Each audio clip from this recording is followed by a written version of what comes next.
Good morning, good afternoon, good evening, and good following morning. This is AMA number 30. Today is October 15th. Today actually is a special day for me. It's an anniversary because today I am exactly 19 years in Poland. I came here October 15th, 2001, right after 9/11. So today, October 15th, it's a bit of an anniversary. Good morning, Benji. Good morning, lovely Kasha Leonardi. Benji, look, you're still excited about my glasses. I might have to send you a pair, Benji. I don't think you actually wear the glasses. Good morning, Sita. My dad is watching. Hi, Dad. Hope you're feeling well. I know that I talk about my dad's health, which hasn't been great lately for a while on the AMA, and everybody's been very nice with kind thoughts. But actually had a bit of a scare with my mom, who's not exactly out of the woods, has been in the ICU, heart not doing well, sort of kidney failure and stuff. And it looked a little bit touch and go there with my mom, but she's a fighter and she's doing better. So yeah, it was supposed to be somewhere, and then I canceled, and I was going to fly to the States, and then New York has quarantine, and it's been a very bit of a crazy week with that. But good to see my dad on here, and my mom is doing better. As many of you know, it's always difficult as your parents get older and dealing with health issues and things like that. So this is kind of new for me and my brother and sister, but we're dealing with it. Good morning, Katka. How are you, Katka, aka Latka Reshke? And Marcin. Hi, Marcin. Previous guest, Marcin. Oh, Katka. Katka, you'd be a good guest. I'll have to have you on, Katka. We'll talk about that offline. Hi, Artur. How are you? Linda. Got a good crowd today. So today, my guest is going to be in a few minutes. Someone who's really good, interesting expert on lots of things in Jewish Europe. Not only Ruth Ellen Gruber, who's a journalist, researcher, photographer, writer. She's written a bunch of books and done many cool things over her career. And she's joining us from Italy today. We're going to talk to her in a few minutes. Somebody that I'm lucky enough to be good friends with, somebody I've learned a lot from over the years, who many of you know, so that'll be exciting. Hello, Katka, you seem a little stunned by my on-air invitation. No, Katka, do not be stunned. Anyway, what's going on? I mentioned my time in Poland. Before I go on a political rant, I've been watching a couple interesting things. One is a Netflix documentary called My Octopus Teacher. Not sure if anyone's seen it, but sort of something that we need these days, which is a little bit of a feel-good thing. Very interesting story about a guy, sort of a diver who became quite close, sounds silly, but who sort of had this special bond with this octopus. You know, octopi are very intelligent creatures, and the way that they learn and camouflage and do all different things. It was really a very interesting documentary. So I highly recommend that. My Octopus Teacher on Netflix. What up, brother? Good morning, Jeffrey Rolat. Jeffrey, the one who is single-handedly counting every man, woman, and child. No, just kidding. Every household in the United States. Jeffrey Rolat, working at the census. Jeffrey, how many? Let us know, please, exactly. My guess is 327,586,932 people in the United States. But Jeffrey, you'll let us know what the update is, Mr. Census from California. Saul, part of the big three. Hello, Saul. Actually, I think we're going to have to include Linda. Linda is joining as part of our what was previous triumvirate as our favorite, my favorite, not favorite, but most loyal fans, Linda Crar. Also, you liked My Octopus Teacher. Wasn't it good? Lori Rolat also liked it. Yeah, I thought it was really good. And the other thing I watched I started watching is Tehran, which is a bit of a Fauda-esque series. It's on Apple Plus, an Israeli TV show now with all the subtitles, of course. You can watch with English subtitles. Wonderful, really cool, very intense, very Fauda-ish, sort of the nonstop tension done very well. Interesting, when I lived in Israel, the TV was terrible. All the TV shows were just really nothing of quality, and they've done a much better job with creating quality programming lately. I think that once you have a huge success like Fauda, then some of the other programs start to get more play, and or companies like Netflix are more likely to pick them up and then put them with subtitles for Americans. So it's nice to see that happening. Benji, you want to hear my take on Jordan versus LeBron? I'm getting to that. The other thing that I did watch this week was the NBA Finals. The NBA Finals finished. The Los Angeles Lakers defeated the Miami Heat. If you count the Lakers titles from Minneapolis, which is a little bit dodgy, before they moved to LA, they've won 17 titles, tied with the Boston Celtics. And if you don't count Minneapolis, then they've won 12 titles. Certainly one of the premier franchises in the NBA, one of the sort of signature sports franchises in the United States. The LA Lakers, the Lakers of Kareem and Kobe and Shaq, Wilt Chamberlain, Magic Johnson, and now LeBron James. So the Lakers defeated the Heat. The Heat were outgunned and they were injured. Lakers having Anthony Davis and LeBron James, two of the 5 best players in the NBA. LeBron, one of the best players of all time. And you ask about my take on Jordan versus LBJ. Having watched Jordan in his prime and seen him play and remember him through college and the NBA, and having watched LeBron for pretty much his entire career, I will tell you that the length of LeBron's peak is unbelievable. That he's been the best, more or less the best, the second best, among the top best players in the NBA for something like 15 years or something, or really, since he came in, a couple of years after he came in, he was already a premier player. So that prime at age 35 is unbelievable. I've never seen anything like this, that he's playing as well as he was 5 years ago, 10 years ago, even better.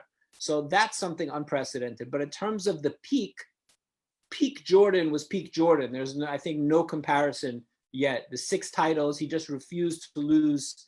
He never had a playoff game where he averaged, I think, the lowest, not average, but his lowest scoring playoff game in 100 playoff games was like 21, 22 points. So without getting too deep into the NBA weeds here, I will say that career-wise, LeBron's career is unprecedented. But in terms of the best player that I've ever seen, watched play in any sense, I'm going to have to still go with Jordan. But you're really comparing apples and oranges, two different things. Depends how you define it. It's always like looking at the best player in the league versus the most valuable player. What are we defining when we say MVP? Hi, John Sports. Yeah, hey, Neil. Sorry we got cut off yesterday talking about sports. That's right. Benji, did I see Peak Shudrick? Peak Shudrick in his prime was something. Peak Shudrick was something to see. At the height of his powers, I have witnessed Peak Shudrick, and it's quite a sight to behold. So that's what's going on in terms of that. The weather's been dreary. You do see behind me, the sun is out. It's the first time we've seen the sun in a week. So it's nice to see that, especially as someone who's completely obsessed with the sun. It's been dreary to be stuck in the rain. Something else that's been interesting, I've been watching the hearings, the Supreme Court hearings for the nominee Amy Coney Barrett. I haven't watched all of it, but I've watched a decent chunk of it, and I think it's very interesting. She's incredibly intelligent, well-spoken. She doesn't really answer any questions, but I guess the point of that is you're not supposed to answer anything that that might come up as something during that you might see as a judge. She's only been a sitting judge for a couple of years. She's a member of a certain somewhat bizarre religious group, People of Praise, which is sort of a bit culty. Then again, the difference between cults and religions is sort of popularity. If you have 500 people, you're a cult. If you have 5 million doing the same thing, you're kind of a religion. So not too worried about that. But to be honest, considering the way that they nominated her and considering what the Republicans have done in the past and that people are already voting, I think that if she were a truly honorable person and believed in the Constitution and in democracy in the United States, then she would have refused the nomination.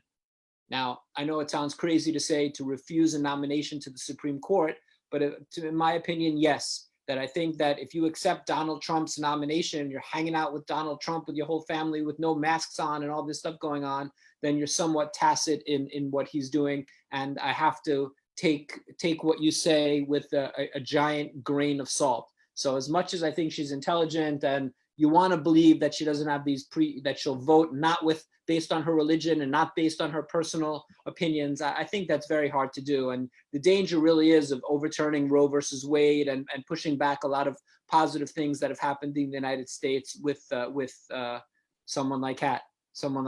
Oh, Ruth Ellen Gruber, this is a first. We have somebody who's our guest will be on in a few minutes is commenting in the comments. Ruth, we'll get to that. We'll get to that when you join. I like it though. Unprecedented, Ruth, as worlds collide. It's like the Matrix, all things being shifted.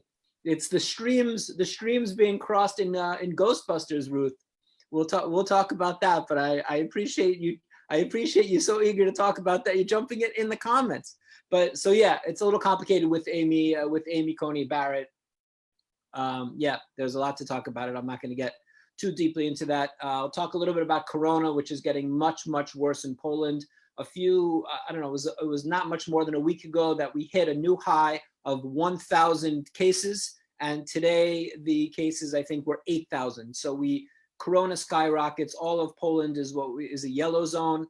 Today there'll be a press conference after the AMA finishes, a little bit around 5 o'clock our time here, 11 o'clock New York time, that the Prime Minister will talk about. The Prime Minister who's under quarantine himself after being exposed to somebody. We'll talk about the latest, where we're going with that. Krakow, I think, will be in the red zone. That is, so things getting much worse. Cultural events forbidden, sporting events without the audience, restaurants closing at 10 p.m. So things really, cinemas 25%, really limiting the number of people in all different in all different venues. Here at the JCC, I'm sad to say that we have closed the senior club. We're very mindful of the health of our seniors, of our survivors, and to protect them. We have closed the senior club starting today. We have canceled Shabbat dinner tomorrow, something that we haven't had to do, well, since we reopened, we haven't had to do, which is a shame. And we hopefully will not have to close Friday, but there is one of the families, one of the kids, and who's a Friday student, and her family is showing symptoms. So we're sending him for a test, and we're going to see about that. So that's where we are. Not a great time. I think that the JCC could be closed very soon. That really, without the Shabbat dinners going on and the senior club, all that leaves in person really is the preschool. So we'll see about that. Language classes, of course, are going to be done online. It's supposed to be done virtually and in person, but I think we're going to just do them virtually. I will say one other thing before I bring on my good friend Ruth, is about voting. It's not so easy. I had a whole process. First, I emailed the Queens County where I'm registered still in New York. They never responded. I called them. They told me to send a written letter. I sent the written letter. I sent it in by courier, by over whatever the fast way to do it is. I never heard back from them. So I sent in an alternative. You have like an emergency sort of ballot if you don't hear back from them about your regular ballot. So I sent that in yesterday. I put it into the diplomatic pouch in Krakow. And then, of course, as luck would have it, right after I sent in my secondary ballot, I got my ballot. So I will vote this, send this in as well. I'll send it in by courier, DHL, just because I think this is the better one to put in, although I clearly voted for the same person. Trump 2020. No, just kidding. I think we know who I voted for. Or who I didn't vote for, at least. So I want to get this in. Now, my other question, which I'm not sure about, what if I'm actually in the US in November? Can I vote in person and then they disregard my absentee ballots? To be honest, I have no idea. It's a lot more complicated than it seems to be. As Jeffrey says, as I believe Boss Tweed is credited with saying, vote early and vote often. Marcel, sorry for being late. Marcel Zielinski, you never love Marcel, as they said in Love Story. Love means never have to say you're sorry, Marcel. So we love you. You never have to say you're sorry. Don't worry about being late. We're happy to see. And Saul agrees with me. He told his friends, no, thank you. Amy Coney Barrett should have said, this seat belongs to Merrick Garland. It absolutely does belong to Merrick Garland. I think it was terrible. And the Republicans, the height of hypocrisy, nominating somebody after they said that they couldn't nominate Garland. What mental gymnastics they've gone through to be able to pull this off. But we're neither here nor there. We'll see how that goes, and it will be an interesting situation. And we'll talk about that with Ruth, who's eager to talk about that. So, without further delay, I will bring on my guest today, a distinguished guest, number 30, round number. I needed to have a good guest. Ruth Ellen Gruber is an award-winning writer, researcher, photographer, public speaker, an expert on Jewish heritage, an expert on Jewish life in Europe. She runs the website jewishheritageeurope.eu. She's the coordinator. She wrote the book Virtually Jewish. She coined the term virtually Jewish. She's been decorated she has a Guggenheim Fellowship, a Polish Knight's Cross of the Order of Merit, which is a very, very high Polish award. She's also has a very interesting interest that to me is fascinating about the Wild West in contemporary Europe. Somebody who's just really a Renaissance woman who's been living in Europe for a while. And I'm excited to have you today, my good friend, Ruth Ellen Gruber. How are you? I'm all right. I voted. I found out today that my ballot arrived and has been registered. So I feel better. Good. It's not as easy. I mean, maybe I'm just an idiot, but it wasn't as easy as I was expecting it to be. Didn't you use votefromabroad.org? I did, but then it didn't come, as I was saying, and this. So in the end, Democrats abroad helped with it, and they called me. So I was happy to see the hands-on treatment, but it was a little more complicated. This, origami folding of the envelope was a little strange to me. It seems like there's an easier way. To me, online voting is a no-brainer, as it should be. But it's different from state to state. So that's, I could get my ballot by email, but I had to send it back, the hard copy. Yeah, but it arrived. Well, good. Especially listen, my state. To be honest, as a New Yorker, I was never that worried. I usually did vote, but it was never such a big deal. But I think because New York is always firmly a blue state, but these days you feel the need to run up the numbers to make it less likely for Trump to, essentially pull a coup. But you're registered in Pennsylvania, I guess. In Pennsylvania, I'm Pennsylvania. So you're an important voter. And vis-a-vis the diplomatic pouch, I sent it from the consulate in Krakow in 2016, and it took 3 to 4 weeks to get there. So courier, you want courier. Which is strange. I'll send this one by courier, but the last one I did pouch, which is sort of like, how does it take 3 to 4 weeks for the diplomatic pouch to get somewhere? It doesn't seem like that's right. Because it goes and then they sort it and then they put it in the US mail. And that's how it does. I guess. I mean, it just seems like in a world where FedEx sends stuff, or in a world where Amazon delivers you stuff in New York City the same day, you would sort of hope the diplomatic pouch. But okay, but what is it that you were saying about Amy Coney Barrett? Oh, I just was agreeing with you. It's anybody who was had some integrity would have declined to take part in this farce. Right. That's all. Yeah. I'm agreeing with you. Right. Whether she's qualified or not is not, to me, not the issue. No, exactly. The issue is the hypocrisy of the Republicans and what they've done. Stunning. I mean, it's there's the term, are you shocked but not surprised, or are you surprised but not shocked? It's like one thing after another. And right. The other thing is the rival town halls that they're going to have. What is it, tomorrow night? Something like that. Tonight, I think. Yeah. Trump refuses to take part in a virtual town hall with Biden. Biden schedules a town hall on a network, and Trump schedules a rival town hall on another network. I mean, it's childish. It's childish and critical, and it's too disturbing to talk about, actually. Yeah, childish. I think childish in some ways is not being fair to children. Who there is some inherent sense of fair play with children. You see kids playing ball. Yeah. Usually they play ball all right.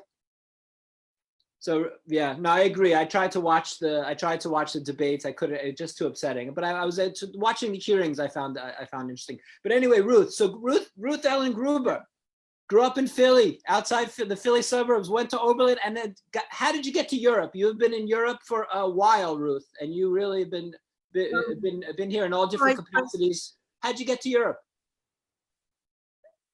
Well, I mean, in the early 70s, my parents were living in Europe. So I studied in Europe for a semester when I was in college.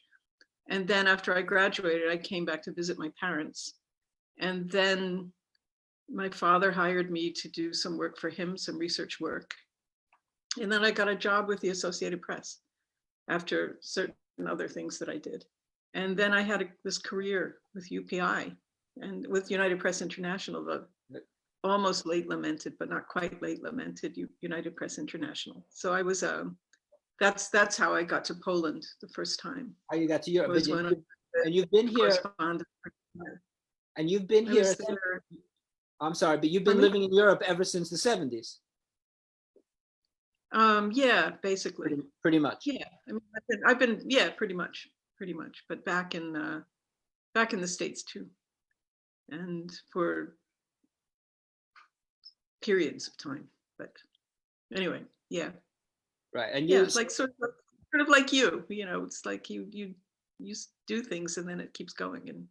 Yeah, no, I've been since the 90. I guess I left late 93, early 94 to go to Israel and then Poland. So I've been here in Europe 19 years today. I've been living in Poland. So wow, yeah, it's been quite a while. So you came as a correspondent, and was it through your work as a correspondent that you started to focus on Jewish heritage? Yes and no. I was a correspondent for UPI in Eastern Europe, communist Eastern Europe, for about 5.5 or 6 years, something like that. First based in Belgrade, then in Warsaw, and then in Vienna. And during that time, I mean, I covered Jewish stories, let's say, but always as part of my complete role as a mainstream American correspondent for what was then a major news agency. UPI was one of the two major US, you know, it was a big deal until you know, until it wasn't. So when I was, well, let's go back my first month. No, within the first couple months, I went to Belgrade. I arrived in Belgrade in September, and then in December was like, I mean, during that time, I think the late great Sasha Label, who was a colleague who died very recently at the age of 98, he took me to see the Jewish cemetery in Belgrade. It was the first time I ever saw a Jewish cemetery, except maybe as a child in Prague. I went to it, I can't remember. And then at Hanukkah that year, I traveled around Romania with the then chief rabbi of Romania, Moses Rosen. He had what was called the Hanukkah every year, where he would go from tiny community to tiny community to tiny community to tiny community all over Romania and visit these isolated outposts. They were, you know, I guess mainly survivors, but I traveled with him, and my brother Sam also came with me. I was able to have 6 days of this week-long, this Hanukkah-long trip. And I think we visited, you know, like 19 communities, 19 tiny little communities. And in these varied synagogues, we went to these ornate grand synagogues in Transylvania. We went to these tiny little shuls up in northern Romania that had the painted decoration and all. And on the way, we stopped in the town where our grandparents came from, emigrated from, and found the grave of our great-grandmother in the cemetery. But I was covering this story as a mainstream journalist, not as a Jewish-focused correspondent or anything like that. But that's, I guess, sowed the seeds of everything, that trip. And then, you know, a decade later, I mean, I guess I was writing for JTA already. And no, I guess when I was in Poland in the early 80s, you know, I became part of this Jewish flying university where people were going from apartment to apartment. Maybe talk a little bit about that, Ruth, if people don't know, because it's such an important building block of what's happening these days. And many of those people, you and others that you were friends with then, are still involved, the Krajewskis. So maybe talk a little bit about the Jewish Flying University. Well, I mean, how to put it? I mean, I was there as the UPI correspondent. I was there as a mainstream correspondent. I'm Jewish, but at that point, Jewish is something that I was. I'm not observant or anything like that. But, you know, I'm Jewish. So I was there. I remember it was, you know, I was going up from Belgrade. And so on one of these trips, it was just after the Gdansk agreement had been signed. And I guess it was maybe the last day I was going to be there before I went back to Belgrade. It was Yom Kippur. And so on the evening of Yom Kippur, I looked for the synagogue, somewhere to go. And at that time, the Nozhik synagogue was, you know, basically abandoned in poor condition. But I found this room, you know, hung with, I mean, I remember the paint or plaster coming down. I mean, it was this room, and there were maybe 25 or 30, mostly elderly people. There was no rabbi at that time in Poland. And there were just people sort of praying by themselves. And there were 3 or 4 people of my own age, young people, plus a couple small children. And I remember these little kids running around, and some of these older people were shushing them up. And I remember at this point saying to myself, why are you shushing up these people, these kids? This is a future. This is something lively here. But afterwards, you know, 3 people came up to me and said, you know, who are you? And I said, well, you know, I'm the UPI correspondent. I'm here covering Solidarność. I'm Jewish. It's Kol Nidre. I came to, it's normal, you know. No. They said, you know, you've known you're Jewish all your life. We're just learning. Tell us what we're supposed to be doing. And I said, what, you know, tell you what you're supposed to be doing. You know, I don't keep kosher. I don't go to synagogue. I don't know Hebrew. No. You've known you're Jewish all your life. Tell us what we should do. So I went home with them.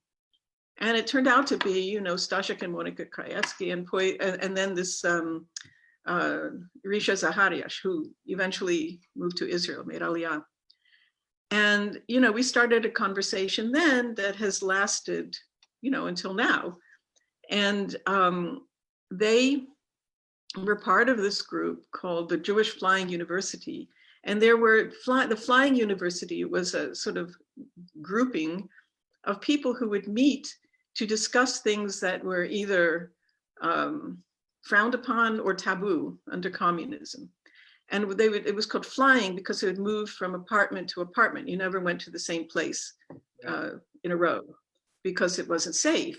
And the Flying Jewish University was this group of young people, mainly young people, Jews and non-Jews, who were discovering all of these things on their own, but about Judaism and Jewish culture, Jewish heritage, Jewish traditions.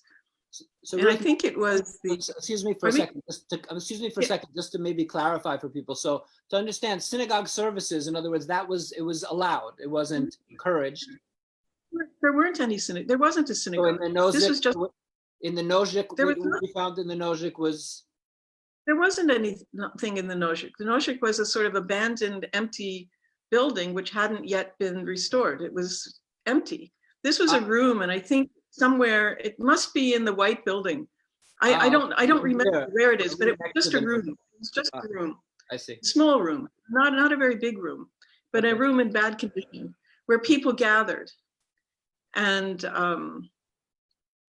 you know, there wasn't a rabbi. There wasn't anything. And so with these young people were you know, trying to teach themselves not only Jewish religion, but Jewish culture, also Jewish memories, because they didn't have this intangible, you know, thing that even if you're not religious, you sort of know about. And so I got into this group, and I still, you know, I'm still friendly with some people from, that's where I met Jan Jagielski, for example, and well, Monika and Staszek, Kosta Geber. I mean, now we're the old guard. And I mean, I just saw that Jan Jagielski has just turned 83 or something like that, which is totally inconceivable. But it was part of that whole opening that Solidarność, you know, had. And you know, Monika and Staszek were already doing their cemetery research. Her book Time of Stones was one of the first books about Jewish culture that was allowed to be published around that time. And then I was expelled from Poland, so I couldn't go back for years. And by the time I went back, it was... How did you get expelled, Ruth? Tell us about getting expelled. It was January 1983. And I was at home and... in Warsaw? In Warsaw, yeah. I lived on Placu Lubelski. And in that building, this very nice building on the square with the two towers up at the top where the bank is on the bottom. And, you know, there wasn't internet there. There weren't courier services. So in order for us at UPI to get photographs from around Poland, people who were our stringers would find somebody on a train or who was driving to Warsaw or something, who could bring us the roll of film that we would then, you know, develop and print and move on the wire. And so I was at home and I got a call from the secretary in the office. We were a very small office. So I got a call from Anka, and she said, you know, I just got a call from Gdańsk. They're putting a roll of film on such and such train. It'll be arriving at whatever hour it was. Somebody should go and get it from the conductor or whoever it was, I can't remember. And I said, okay, well, Wojtek, who's the person who handled the photos in our office, I said, Wojtek should go. She said, well, Wojtek isn't here. He hasn't come in yet. And I said, well, if he's not in by the time the train is due, you go and get it. You pick up this roll and then we'll deal with it. And so she went because Wojtek hadn't come in yet. And so by the time I got to the office, she hadn't come back. And then her husband, she didn't come back. And her husband turned up around noon or 12:30 and said, you know, where's Anka? She didn't pick up the children from school. And we said, you know, something's going on. And we made took all of the actions. We called the hospitals to see if there was an accident. We pretended, but we knew that something was going on. And then I think, did somebody come over from the embassy? No, I guess we called to the embassy and explained that we thought something was going on. And the press attaché, talked to him at the embassy, US embassy. But it was clear that something was up. And then in the evening around 6 o'clock, police came to our office and took me into custody, saying to go down to the police headquarters. And I said, well, I need my assistant, my number one assistant. I need him to come because I needed, you know, translation. Oh no, we know you speak Polish. I didn't speak much Polish. I mean, I could converse, but I didn't. So I insisted, you know, Bogdan came with me, and we were taken to it's now on Plac Bankowy. I forget what it is now, but it was there. And he and I sat waiting to see what was going to happen. And while we were waiting, the police brought in some murder suspect or something like this. And there were TV cameras filming him and all this. And we said to each other, look, you know, because at this time, you know, the TV was like enemy propaganda. You didn't want to be on TV because it was still sort of this military stuff. And we said, look, if they try anything like this, we can't allow ourselves to be shown. We're American journalists. We can't do anything like this. Okay. Anyway, they separated Bogdan and me, and they took us into separate interrogation rooms. And they interrogated me for, I don't know, 3-4 hours, something like that. And the first thing they did was put, you know, the ID card of my secretary, Anka, on the desk. And they said, you know, do you know who this? I said, oh, I made this big show. Oh, thank God. Now I know where she is, because we were so worried. We thought, you know, we didn't know it was.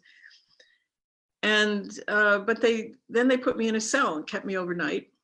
And I shared a cell with some woman, and, you know, we had this food, and it was really, looking back, there was this big aluminum pan full of sort of very thin broth.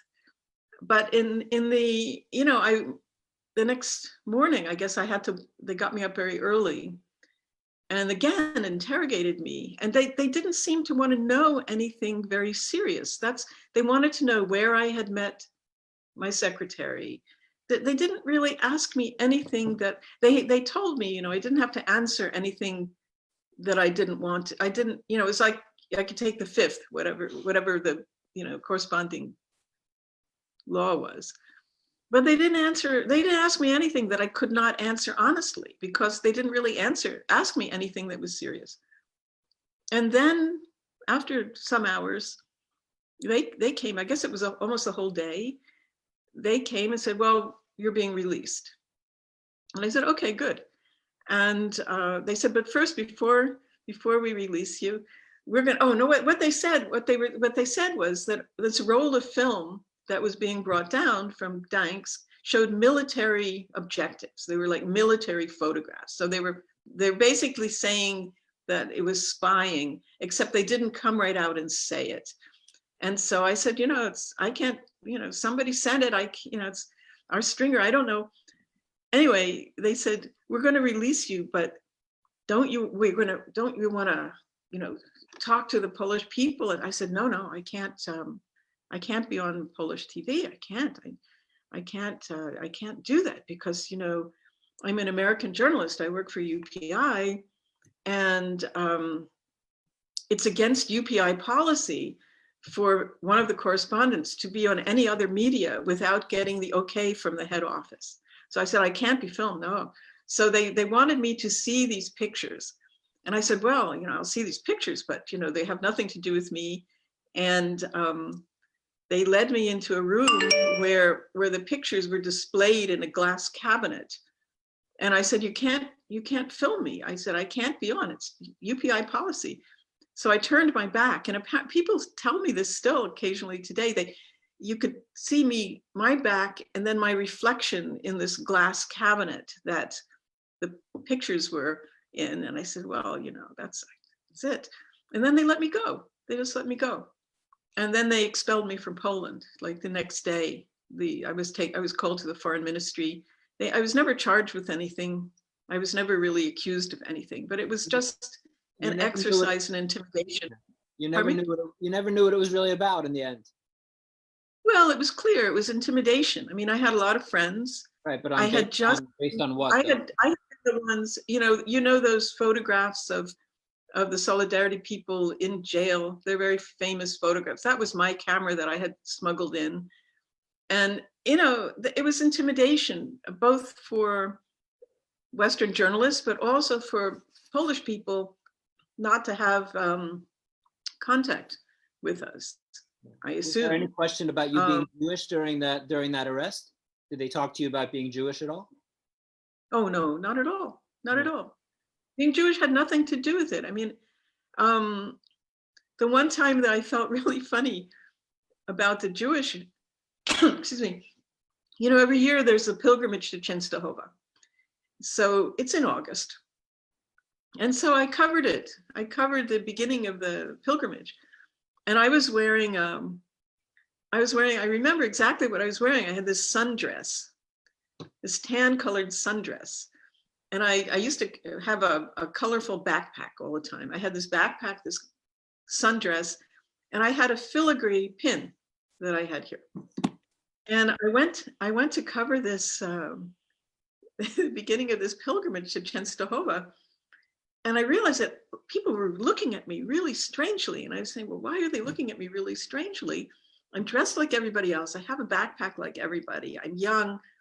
And then I looked down, I realized the filigree pin I was wearing was shaped like a Star of David.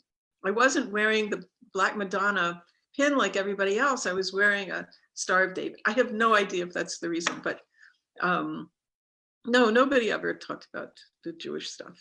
Just curious if at that point, when they were interrogating you, they might as well ask you a few questions about something Jewish, but nice to see. No, not at all. So you get expelled from the country. When did you come? When was the next time you visited Poland after being expelled in '83?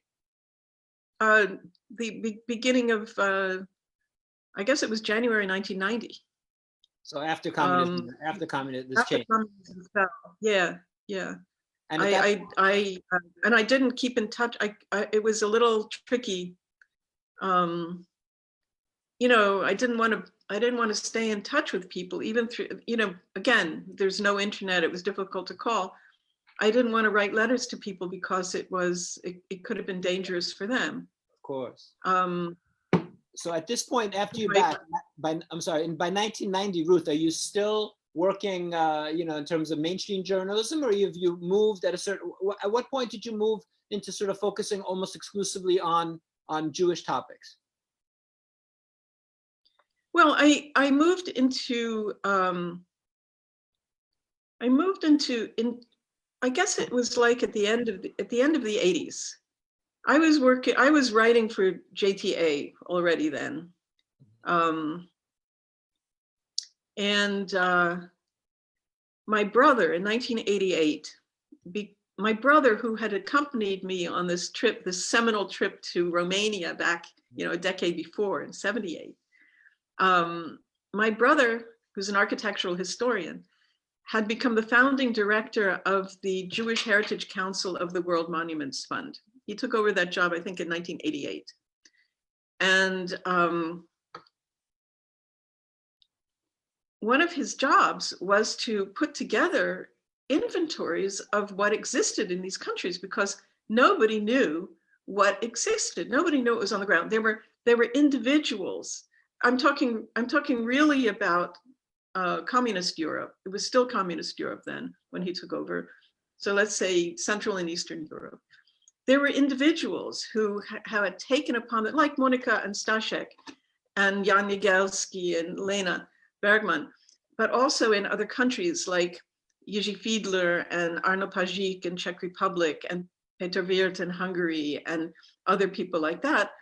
There were individuals who had taken it upon themselves to document and find Jewish heritage sites all around these countries. But otherwise, there weren't any inventories. Nobody outside of those little small circles knew what was there. So one of Sam's first really, you know, one of his first priorities was to try to find out what was there and start accumulating files. And so we, in 1989, just as things were changing, we made a trip together in Hungary. A book had come out, like a book in Hungarian had come out about Hungarian synagogues by a sort of architectural historian. And we went to the, you know, the JDC was, that's right, it was the JDC was formally reopening its office in Budapest because things were really waning then in Hungary. This is September, I think, in 1989. Mm-hmm. And the great synagogue in Szeged in Hungary in the south had some restoration done, funded by some guy who had come from Szeged. So Sam came and we went to this ceremony in Budapest for JDC, and then we went down to Szeged with this JDC group for the dedication of this restored synagogue. And then we traveled around for a few days using this book and its pictures to try to find the synagogues that it talked about, because he needed to start putting together, you know, pictures and just lists and locate them and descriptions, because it didn't exist. And since I then started, I was covering for a variety of, not just JTA, but for a variety of publications, I was covering this, you know, the communist revolutions, if you want to call them, the changes, the political changes in 89 and 90. He asked me, he said, whenever you go somewhere, if you come across a Jewish heritage site, take some pictures and send them back. And it was, again, it was by mail, because there wasn't, you know, easy internet then. And so he and I made another trip around Poland in May of 1990 with the Piechotkas. And we traveled for, I don't know, 10 days, something like that. We saw like 34 synagogues. And this started getting me interested in the built heritage. I mean, I had been already writing about, you know, the rebirth of the communities. I was in Prague just before the big demonstrations in November 17th and this Velvet Revolution. I was there like the week before when the head of the World Jewish Congress, Bronfman, came and met with the Jewish communities. And they still felt that nothing could happen because, as they said, there's no West Czechoslovakia as there was, for the East Germans.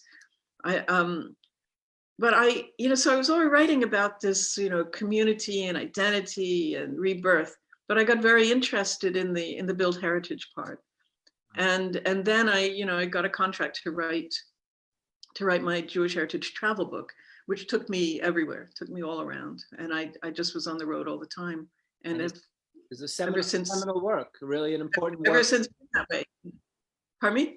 I was saying really an important, a seminal work in terms of showing what there is in this part of the world. And I think that, it's very interesting that you have a decimated community, and many of the buildings were of course destroyed, and what wasn't destroyed was in ruins and very often, or no longer visibly Jewish. But of course people, however it sounds, people are much easier to destroy and to kill than buildings are. And you had very small amount of people relatively in this part of the world, and a lot of Jewish built heritage that you then have really part of your, I would say, your life's work, but one major area that you focused on. So and one of the ways that you're doing that is administering, which is a very important project, I think mostly funded or fully funded by the Rothschild Foundation. But talk about Jewish Heritage Europe, what you're trying to do there and what you are doing.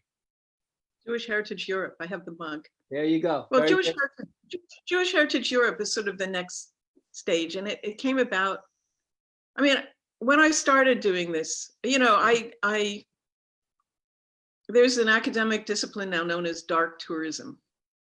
Dark tourism is tourism to negative sites of death, battlefields, Holocaust sites, tragedy, this type of thing. That's dark tourism. And when I started working on built heritage and also on Jewish revival in Europe, it was all dark tourism. Everything was dark tourism because in communist times, there were very, very few Jewish heritage sites that were, restored, that were attractions in this part of the world.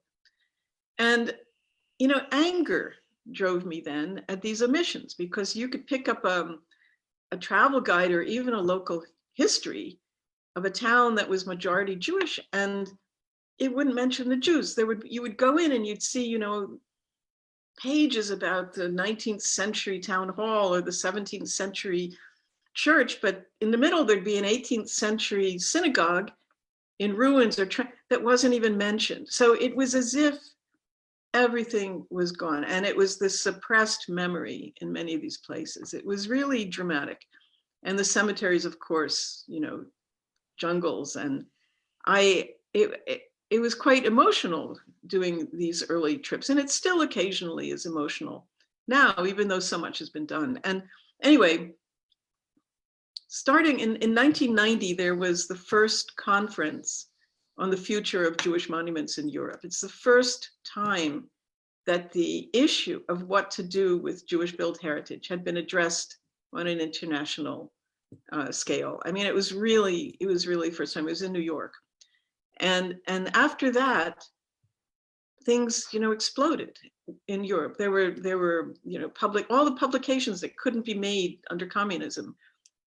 Fiedler published his book, and there were just guidebooks and picture books and Jewish studies programs. All of this stuff started happening. And so 10 years later, at the next big conference was in Paris in 1999, there was like a completely different landscape and change of attitude about how Jewish heritage was being discussed or thought about. And at that meeting in Paris, the French culture minister sort of made it explicit. She said, Jewish heritage is the heritage of all of us, just the way the cathedrals are also heritage of the Jews in France. So I forget the exact words, but this idea that Jewish heritage is also European heritage and regional heritage and local heritage, and is the heritage of all people in this region, in these countries. is something that was new. It was a new idea, and it's become much more ingrained. And so anyway, at that, I have this on my mind because I've been dealing with some of the things that came out of that conference. Now, at that conference, after that Paris conference, a bunch of us, like 24 of us, met in a separate meeting to try to chart strategies and what to do in the long term in the future. And we came up with 7 main recommendations, of many of which are still valid today. I mean, 20 years later, the same recommendations: the need for inventory, the need for training, and all that. But what also came out of this meeting was the establishment of what's called the European Day of Jewish Culture, which has by now become sort of a big deal in some countries. In Italy, the day, it's now days, and it took place in like 90 towns and cities all around Italy, and other countries also observe it very, very, very broadly. Yeah. But all of these things, and what also came out of these meetings was the idea of Jewish Heritage Europe. And what it is a clearinghouse of information and news about Jewish built heritage. And there was one version launched in 2004 after one of these big conferences in Prague, and that sort of went stagnant. And then after another conference in Bratislava in 2009, Rothschild Foundation had already sponsored this first version, but they wanted to reactivate it. And so I was chosen as a person to reactivate it and to make it really relevant. And so what it is, it's like a huge website now, and it's like a compendium of resources on Jewish built heritage for, I think, 48 countries. I mean, some of them are like Andorra and Vatican City are a little, marginal. But what we also do is have this news feed. And almost every day I run an article, or maybe more, about what's going on with Jewish heritage. I mean, if you read a regular newspaper, a Jewish newspaper or a mainstream, all you read about are desecrations. All you read about is negative stuff. You read about swastikas on a wall. You read about toppled gravestones, something like that. But really, for every desecration, 10, 20, 30 cemeteries are being restored by volunteers. In Poland right now, there's this move to, the story I moved yesterday about what's going on at Okopowa is phenomenal. It's very, under rabbinical supervision, they're doing archaeology in a way that's totally compatible with halakha, and they're discovering incredible things. And in Poland now, the Fodge is under Piotra. They're getting together what he's calling the coalition of guardians, where all of these grassroots people who for decades have been working basically on their own are trying to now create a network of people. And this is what I hope goes forward. But in some places, there is, a lack of strategy, a lack of coordination. But if you go to Jewish Heritage Europe, you can just see these day after day, what's going on, and all of these,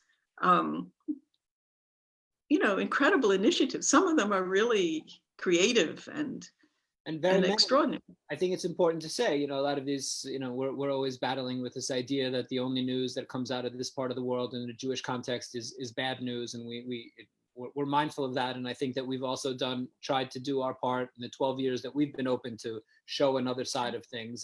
But something that you're very aware of, and something that I'm mindful of, and we've discussed this very often, and I want to just touch on something because I think it's very important for people to hear about, is how much of these efforts are led by non-Jews. And this idea of what is authentically Jewish, Jews need to be involved to have it be Jewish, and the term virtually Jewish, which you coined, and then the book Virtually Jewish. So maybe talk a little bit, and I'm mindful of the time, talk a little bit about this idea of virtually Jewish, because it's something that's, I feel like someone like me in the job that I'm in, dealing with it every single day, of this idea of non-Jews involved in Jewish life, and so, which is something that growing up in a more traditional Jewish background like I did or like you did is not something we really had to think about too much, because there were Jews cared about Jews, non-Jews didn't really worry too much about anything Jewish, and that was it.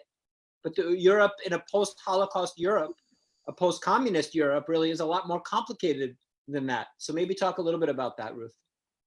Well, it's not just in the post-Holocaust. I think you see it with the European Day of Jewish Culture. You see the interest. In Italy, tremendous interest. In Italy, pardon me? Tremendous interest in things Jewish and non-Jewish. Shocking amount in some places. Krakow, where I am, I'm right. Stunned every day for 19 years I've been living here. How much non-Jewish interest there is in everything Jewish. Stunning. Right. But also you see it in Italy. Italy has like maybe 30,000 Jews live in Italy. Yet this European Day of Jewish Culture takes place in, I think this year it was 90 towns and cities. There are only something like 21 organized Jewish communities in Italy, or communities in that number of towns or cities. Right. But the people, it draws tens of thousands of people to these events every year. And you see it likewise, wherever this European Day of Jewish Culture takes place, you get crowds. And there is an interest, and there's an interest for various reasons. There are many reasons, but there's this this desire on the part of the European Day is to demystify the Jewish world for people. And that's, there are stereotypes that, just because after the Holocaust, even in the West, Jewish things were not discussed. Somebody who just wrote this article. Oh yeah, on JTA, there was an article, I think by Benjamin Sales, about how Jew is not a slur. There are still places, he's an American, and he's writing in the Washington Post an op-ed about how Jew is not a slur. Yeah. Now, this idea that the word Jew can be a slur is long-standing in Europe. That's why you have the people of Mosaic faith, or you have the communities called the Israelite communities, because but Jew isn't this, but this feeling that Jew is sort of negative, something like that, and of course reinforced by Holocaust and under communism, where things were suppressed. It's there's a desire to demystify Jews and Jewish life. I gave a lecture once in on the Holocaust Memorial Day. I gave a lecture in Southern Italy. People don't meet Jews. This is the other thing. People don't meet Jews.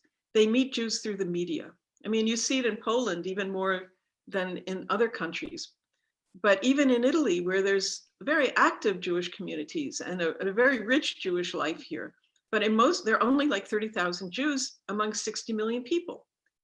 And people get a lot about Jews through the media, through that lens, newspapers, movies, they go to movies and see things, Holocaust, church. This is universal in Europe because the populations are so small, but almost nobody meets a living Jew, and it's this aspect that you want to, I gave this lecture to these kids, these middle school children, and I said, look, I want to tell you, I'm speaking with an accent, not because I'm Jewish, but because I'm American. I said, but you study the Holocaust for 2 weeks every year as part of the curriculum in January, but it's all Jews in striped pajamas, it's all sad-eyed people, it's all Holocaust, or it's all Israel. And I said, has any of you ever met a Jew? And they said, no, nobody had ever met a Jew in this little town in southern Italy. And I said, well, I'm a Jew, live and kicking. And they burst into applause. It was the weirdest thing that ever happened. And I said, the message that I want to give you is that Jews are like anybody else. I said, Jews are smart and they're dumb and they're rich and they're poor. they're beautiful and ugly. They're just like other people. You know, there isn't this sort of pedestal to, or this stereotypes. And this, I think, is a very important message of the European Day of Jew. It's a message that you present in the 7 at Night festival, because you have the synagogues, but the programs in the synagogues are about contemporary Jewish culture from all aspects, you know, modern, secular, all of this, all the aspects. And it's what some of the American klezmer musicians would talk about when they started playing in Germany in the 1980s. You know, they weren't sad-eyed people with payas. They were like modern young people playing Jewish music and presenting this completely different picture from the stereotype. Yeah. So I think that that's something, you know, that's a powerful message. And I think this is one of the things that the European Day of Jewish Culture, that with Jewish Heritage Europe, I'm also presenting this because many of the projects that I write about and I post about are by non-Jews. What I think is important now is that there's a lot of collaboration and there's a lot of working together and cooperation between Jews and non-Jews. At one point, you know, it was pretty separate in some countries because either there weren't strong Jewish communities or there were other restrictions or something like that. There was distrust, but there's an awful lot of cooperation and collaboration between absolutely Jews and non-Jews, and I think this is important. Absolutely, no, and you touched on some very important issues. I did want to just take a minute before we sort of start to finish up. Just try to keep it at a certain time. But Ruth, what was the impetus? You wrote the book Virtually Jewish. You coined the term Virtually Jewish. Can you tell us, sort of in a couple minutes, tell me, why did you write that? Why did you feel the need to write that? And what is virtually Jewish versus authentically Jewish? Can you draw a line between the two? Right. I mean, you know, that book came out almost 20 years ago. So the research for that book I was doing mainly in the late 1990s. That book came out in 2002. And I had mainly finished writing it by 2000. So most of the research that I was doing was in the late 1990s. And it grew out of some research, some monographs I had written for the American Jewish Committee in the mid 90s, 95, 96. And as I was traveling all over, writing about the rebirth of Jewish communities and a sort of reclamation of Jewish identity among Jewish people, I also saw that many non-Jews were involved in this world, either parallel or together. I mean, they were separate. And what it was, you mean the term virtual Jew, I use the term to describe non-Jews who had taken it upon themselves to carry out activities that Jews would be carrying out if there were Jews there to carry out these activities. In many places, for example, the restoration of buildings, the documentation, the klezmer music, the other things, the cultural aspect. I found Germany with many, I mean, in Germany, it was whole part of this, you know, making good again, this getting through the legacy of the Nazis. And it was a way to both pay homage and also to, in some place, to assuage and, you know, familial guilt or national guilt, something like that. But for whatever the reason, there were many, many reasons. There were non-Jewish people who took it upon themselves to sort of fill in the gaps where there were no Jews to do these things. And that was sort of, that was the idea behind this term virtual Jew. And now, you know, what's authentic? I mean, it's... I think it's led to you know, as I see it. It's different. It's 20 years on. I mean, it's different. It's different. There's a different world now. And as I said, there's a lot more collaboration, a lot more I don't want to use the word dialogue because I think it's No, there's a lot more Yeah. Things are going in partnership. I mean, there's just a mixing up now. And, you know, there are, you know, we've talked about it before, there are, you know, Jewish communities and Jewish identities, which are virtual in a different way. They're constructed. But the term that I was using originally back then, which has then been, you know, people have written about that book and about that concept in ways which I don't even recognize what I wrote. I mean, it's as if they, you know, it's as if they were reading something else or reading their own ideas into my ideas or something. Yeah. But it's not, it wasn't a pejorative whatsoever, you know. Yeah. People ask me very often, you know, Kazimierz, which is really one of the quintessential examples of this non-Jewish fascination with everything Jewish. You know, having this intact Jewish neighborhood with all these sort of restaurants, some better, some worse, but for the most part, you know, a place where you can get, you know, the joke that you can get kosher style pork. And people ask me about it, and isn't it offensive and all this? And I say, in a world with increased anti-Semitism, any type of positive focus on anything Jewish, to me, I'm not going to criticize.